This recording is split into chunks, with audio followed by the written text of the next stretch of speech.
আসসালামু আলাইকুম প্রিয় বন্ধুরা। আজ দেখাবো বিরিয়ানি ঝালমুড়ি নিয়ে যাওয়ার কারণ সমাধান।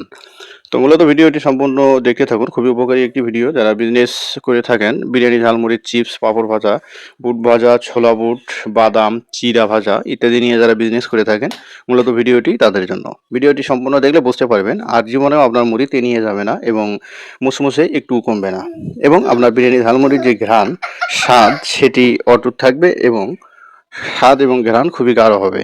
একেবারে পারফেক্ট মাংসের ঘ্রাণ চলে আসবে আপনার বিরিয়ানি ঝালমুড়ির মশলা থেকে। যখন আপনি এই বিরিয়ানি ঝালমুড়ির মশলাটি যখন মুড়ির সঙ্গে যুক্ত করবেন, আপনার মুড়ি ৩ থেকে ৪ মাস অনায়াসে ভালো থাকবে এবং ৩ থেকে ৪ মাসই আপনার একটি মাংসের ঘ্রাণ পাওয়া যাবে। এই ঘ্রাণটি কোনো ক্রমেই কমবে না এবং ঘ্রাণের যে স্বাদ সেটি কিন্তু নষ্ট হবে না। মুড়ি খুবই মরমরে এবং ঝুরঝুরে থাকবে। এটি করতে গেলে আপনাকে যা, যা করতে হবে, প্রথম পদক্ষেপ হচ্ছে আপনি বিরিয়ানি ঝালমুড়ি বানানোর জন্য যে ৩টি মসলা আগে যুক্ত করবেন, সেটি হচ্ছে পেঁয়াজ, রসুন, আদা। এই ৩টি মসলা আপনি সুন্দর করে আগে বেটে নিবেন। বেটে নেওয়ার পরে যখন আপনি এগুলোকে একটি পাত্রে রাখবেন, তখন দেখতে পাবেন হাতে নিয়ে একটু চাপ দিবেন, তখন কিন্তু আপনার ওই মসলাগুলো থেকে পানি পড়বে। চাপ দেওয়ার পরে পানি পড়বে।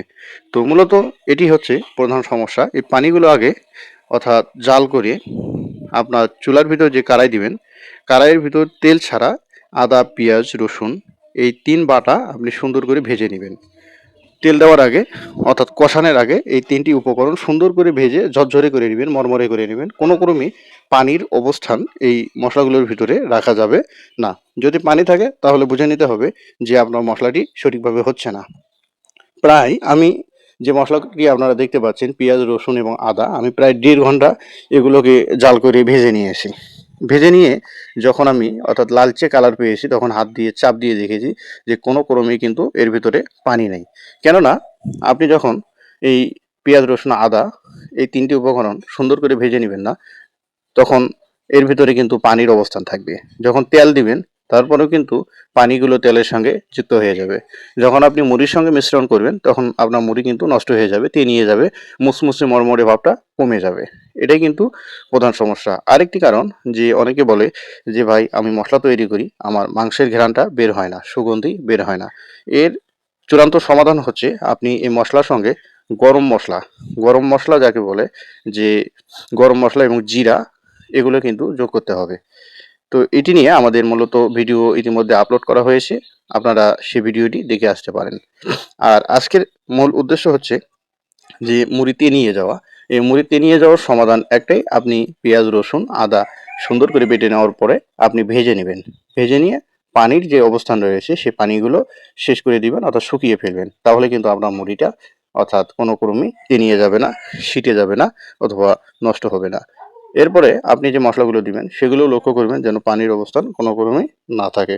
তাহলে কিন্তু এই সমস্যা সমাধান হয়ে যাবে ইনশাআল্লাহ। তো সুপ্রিয় ভিউয়ার্স, ভিডিওটি দেখার জন্য অসংখ্য ধন্যবাদ। পরবর্তী ভিডিও দেখার আমন্ত্রণ জানিয়ে আজকের ভিডিও থেকে বিদায় নিব। ততক্ষণ পর্যন্ত আশা করি সকলে ভালো থাকবেন, সুস্থ থাকবেন এবং আমাদের ইউটিউব চ্যানেলের সাথেই থাকবেন।